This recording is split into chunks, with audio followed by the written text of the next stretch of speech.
திரு காந்தராஜ் எப்படி பார்க்குறீங்க நடைபெறக்கூடிய அதிமுக நிகழ்வுகள் பாஜக நிகழ்வுகள் எல்லாத்தையும்? இந்த இடத்துலையே இவ்வளோ குழப்பம்னா தேர்தல் கமிஷன் என்ன ஆட்டம் ஆடணும்? உங்கள் கோர்ட்டு எனக்கு கார்த்திகேயன் சார் சொன்னது தான் எனக்கு என் மனசுலையும் படுது, குமார சார் சொன்னதும் அதே தான் என் மனசு நிர்பந்திக்கிறாங்க. இதில் அவர் கார்த்திகேயன் சார் சொன்னது தான் உண்மை. அவங்க இதை ஈரோடு கிழக்குங்கிறத பற்றி நீங்கள் கவலைப்பட்ட அளவு கூட அவங்கெல்லாம் ஒன்றும் கவலைப்பட்ட மாதிரி தெரியல. நீங்கள் தான் திரும்பி அவங்கள பார்த்து ஈரோடு கிழக்கு என்னாச்சு, ஈரோடு கிழக்கு என்னாச்சு, அவங்க ஒன்றும் கவலைப்பட்ட மாதிரி தெரியல. ஏன் பொழப்பு என்னாச்சு, ஏன் பொழப்பு என்னாச்சுன்னு தான் ஒவ்வொருத்தரும் போட்டுக்கிட்டு இருக்கிறாங்க.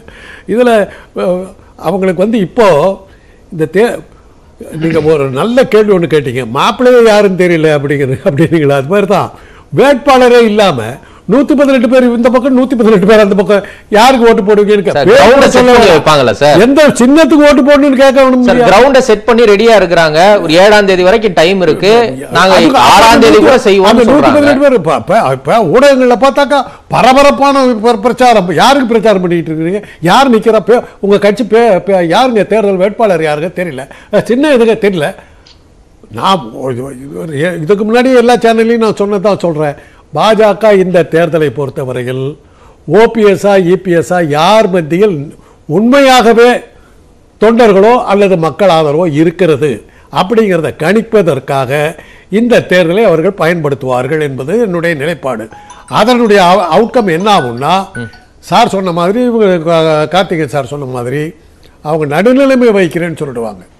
சொல்லிட்டாக்கா சின்னம் நிச்சயமா முடக்கப்படும். அதுல எந்த சந்தேகமும் கிடையாது. இன்னைக்கு மாலை பாஜக மாநில தலைவர் பேசின கருத்து, தேசிய ஜனநாயக கூட்டணியில் காங்கிரஸை எதிர்த்து வலிமையான வேட்பாளரை நிறுத்த வேண்டும். பாஜகவிற்கான தேர்தல் இது இல்லை, எங்களுக்கான தேர்தல் 2024. 2 நாட்களில் அகில இந்திய தலைமையிடம் பேசி அனைத்துக்கும் தீர்வு கொண்டு வரப்படும். அதுல முதல் பாயிண்ட சொல்றேன், வலிமையான வேட்பாளர் தேசிய ஜனநாயக கூட்டணியில் இருந்து நிறுத்த வேண்டும் அப்படின்னு சொல்றாரு. அப்படி இல்லைன்னா நாங்க ஆதரிக்க மாட்டோம். அடுத்த லைன் அதுதானே, அதானே அடுத்த லைனு. அதுதான் நாங்க சொன்னது தான். ஏதோ ஒரு காரணமெல்லாம் காட்டி நாங்க நடுநிலைமை வைக்கிறோம் சொல்லிட்டாக்கா சின்னமேல எப்படி நீங்க அந்த பழைய காலத்தை நினைச்சு பாத்தீங்கன்னா ஜானி ஜெயணி சேவல் இரட்டை ஜானகி ஜெயலலிதா, ஜானகி கிட்ட கட்சி முழுக்க இருந்தது. நிர்வாகிகள், அமைச்சர்கள், அத்தனை பேர் ஜானகி கிட்ட. ஜெயலலிதா கிட்ட திருநாவுக்கரசு, AKKSSR மாதிரி ஒரு விரல் விட்டு எண்ணக்கூடிய எம்எல்ஏக்கள் மட்டும் தவிர வேற யாருமே கிடையாது. சின்னம் முடக்கப்பட்டது. ஜெயலலிதாவுக்கு சேவல், ஜானகிக்கு ரெட்டைப்புறா. என்ன ஆச்சு? தேர்தல் காங்கிரஸுக்கு தெரிஞ்சு போச்சு. ஜெயலலிதாவுக்கு அறுதி பெரும்பான்மை கட்சி தொண்டர்கள் மத்தியில், மக்கள் மத்தியில் இல்லைன்னா கூட கட்சி தொண்டர்கள் மத்தியில் இருக்குதுன்னு அதை கண்டுபிடிக்கிறதுக்காகத்தான் இன்னைக்கு இவங்க 2 பேர்த்தையும் விட்டு அவங்களுக்கு ஒரு பாடம் கற்பிக்கிறதுக்கு, நீ ஓவரா துன்றீங்களா 2 பேரும், நான் தான் எங்க இருக்கிறீங்கன்னு அவங்களுக்கும் தெரியப்படுத்துறதுக்கு. பழனிசாமி 2500 பேர், ஒரு பொதுக்குழு உறுப்பினர்கள், சட்டமன்ற உறுப்பினர்கள் இதெல்லாம் கணக்காட்டிக்கிட்டு உட்கார்ந்துட்டு இருக்காருங்க. அந்த பொதுக்குழுவே செல்லுமா செல்லாதாங்கிற கேள்வி அங்க நின்றுகிட்டு இருக்குது. அதுவே அங்க தகராறுல இருக்கு. அதுவே அங்க தகராறுல இருக்கு. சரி, இல்ல நீங்க 89 உதாரணத்தை சொன்னீங்களா? அப்ப என்ன காங்கிரஸ் என்ன பண்ணுச்சு? போட்டியிடுச்சு. இன்னைக்கு பாரதிய ஜனதா காங்கிரஸ் போட்டி போடுற மாதிரி கணக்காட்டினாங்க. எப்ப அந்த பிரச்சனையை உருவாக்குனதே காங்கிரஸ் தானே. அன்னைக்கு நடந்தது என்னன்னு உங்களுக்கு உருவாக்குச்சு. ஆனா அன்னைக்கு களத்துல இருந்தாங்க. இருங்க அவர் முடிச்சிட்டோம்.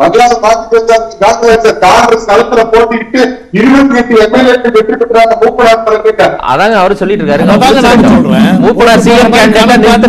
ரைட், வாங்க அடுத்து வாங்க. அவங்களுடைய எண்ணங்கள்லாம் வேற. அன்னைக்கு அந்த காங்கிரஸ் பதவி ஏற்கிற நிலைமையில உட்கார்ந்துகிட்டு இருந்த சூழ்நிலையை அப்படியே ஒழிச்சு கட்டினது நடிகர் தலைவர் சிவாஜி கணேசன் தலைமையில் எங்கே தீர்த்தகிரி கவுண்டர், AVKS இளங்கோவன் போன்ற ஒரு 15 எம்எல்ஏக்கள் காலவாரி விட்டதுனால தான் இது கவர்னர் ஆட்சி வர வேண்டியதாக போச்சு. இல்லாட்டி போனால் அன்றைக்கே காங்கிரஸ் ஆட்சிக்கு வந்துட்டு இருக்கோம். அன்னைக்கு நான் அங்கே எங்கள் அண்ணன் அந்த டைமில் அந்த கட்சியில் தான் இருந்தார், ஜானகி அணியில் தான் இருந்து டெபாசிட்டாக போச்சு. அவருக்கு தேர்தலில் மந்திரியாக இருந்தவர், சபாநாயகராக இருந்தவர், டெபாசிட் போன குடும்பம் நடந்து ஜானகி அணியில் இருந்தது. இதெல்லாம் இப்போதைக்கு அது தேவையில்லை. இந்த சூழ்நிலையும் அதே சூழ்நிலையை தான் இப்போ இன்னைக்கு உருவாக்கியிருக்காங்க. அன்னைக்கு காங்கிரஸ் உருவாக்கின சூழ்நிலையே அதிமுகவுக்கு இன்னைக்கு பாஜக உருவாக்கி இருக்குது. என்ன ஆகுங்கிறத நீங்க தெளிவா தெரிஞ்சுக்கலாம். சின்னம் முடக்கப்படும். ரெட்டை இலை இல்லைன்னா இந்த அதிமுகங்கிறதே கிடையாதுங்க. அதுக்கும் ஒரு உதாரணம் சொல்றேன். எங்க அண்ணன் பணமரத்துப்பட்டியில எலெக்ஷன் நின்ற போது எங்க அண்ணனுக்கு எதிர்ப்பா அதிமுகவினரே நிறைய பேர் குழு வெட்டிக்கிட்டு இருந்தாங்க. எம்ஜிஆர் வந்து அப்போ வந்து அமெரிக்காவில் உடல்நிலை சரியில்லாமல் படுத்திருக்கிறாரு. அதிமுகவில் இருந்த சில பெருந்தலைகளை ராஜாராமன் ஒழிச்சு கட்டணுங்கிறதுக்காக அவருக்கு எதிர்ப்பாக வேலை செஞ்சாங்க. அந்த நேரத்தில் நான் தொகுதிகளை எங்கள் அண்ணனுக்காக நான் போய் எல்லாம் பார்த்துக்கிட்டு இருக்கும்போது ஒரு இடத்துல ஒரு கூட்டம் நின்று ஏதோ பண்ணிக்கிட்டு இருந்தாங்க. எங்களை பார்த்தோன்னே நீங்களாம் வெளியூர் ஆளுங்க மாதிரி இருக்குது, எதுக்கு வந்திருக்கீங்கன்னு கேட்டாங்க. நான் சொன்னேன், என் ராஜாராம் இங்கே வேட்பாளராக போட்டிடுறாரு, அவருக்கு ஓட்டு கேட்கறதுக்காக வந்துருக்கோம். அந்த கூட்டம் நாங்கெல்லாம் யாருன்னு நினைச்சேன், நாங்கெல்லாம் அதிமுக. இந்த ராஜாராமுக்கு மாத்திரம் நாங்கள் ஓட்டு போட மாட்டோம், தெரிஞ்சுக்கோ. அவருக்கு நாங்கள் செத்தாலும் போட மாட்டோம். அப்போ நீங்கள் யாருக்குங்க போடு? நாங்கள் ரெட்டை இலைக்கு தான் போடுவோம், வேற யாருக்கும் போட மாட்டோம். ராஜாராமுக்கு பேச்சே எடுக்கக்கூடாது. நாங்கள் சொன்னீங்க ரெட்டை இலைக்கே தயவு செய்து போடுங்க, ராஜாராம் போடவே போடாதீங்கன்னு சொல்லிட்டு நாங்கள் வந்துட்டோம். வந்து சொன்னேன் எங்கள் அண்ணன்கிட்ட, உன் பேரோ யார் பேரோ இல்லை, அங்கே ரெட்டையில தான் நிற்குது. அதுதான் ரெட்டையிலுடைய சக்தி. அது அவங்களுக்கு எல்லாத்துக்குமே தெரியும். ரெட்டையில இல்லைன்னா இவங்க எல்லாருமே சைஃபர் மைனஸ். ரெட்டையிலையோடவே செல்வி ஜெயலலிதா தோத்த வரலாறுகளும் இருந்திருக்கு. ஆமா, ரெட்டையிலையோடவே தோத்தாங்க. அது அன்னைக்கு ஜெயலலிதாவுக்கு இருந்த அது பர்கூர்ல அவங்க தோப்பாங்கிறது எல்லாத்துக்குமே தெரிஞ்சிருக்கு. 2004 வாஷ் அவுட். ஆமா, சீஃப் மினிஸ்டரா இருந்து தோத்தது தமிழ்நாட்டுல 2 பேரு. ஒண்ணு வந்து பக்தவச்சலம், இன்னொன்னு ஜெயலலிதா. வரலாறு அதுதான். இதெல்லாம் சொன்னாக்க என்ன ஒதுக்கிறதுக்கு வருவாங்க. அதனாலதான் வாய மூடிட்டு ரெட்டலை வச்சுக்கிட்டே ஆர்கே நகர்ல ஜெயிக்க முடியல. இவர் தானே டிடிவி தினகரன். ஆர்கே நகருடைய எலெக்ஷன் நீங்க வந்து கணக்குல எடுக்காதீங்க. அன்னைக்கெல்லாம் வந்து தேர்தல் ஆணையத்தினுடைய இதெல்லாம் வந்து கேள்விகள் நிறைய இருந்தது. அதே தினகரன் வந்து ஏங்க அதுக்கப்புறம் வேற ஒரு சின்னம் கொடுத்தோன்னா ஆள் அட்ரஸ் எல்லாம் போனாரு.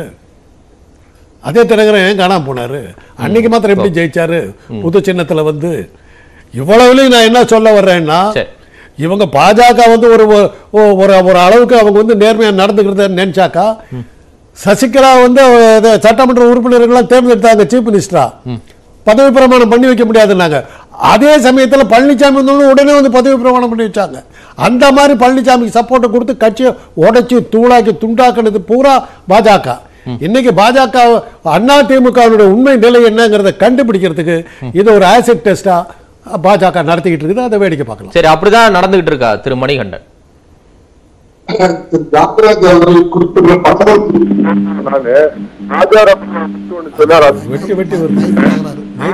உங்களுடைய ஆடியோல ப்ராப்ளம் இருக்கு மணிகண்டன், நம்ம தொடர்ந்து பேசலாம். நம்ம தொழில்நுட்ப அணி அதை செக் பண்ணிடுவாங்க.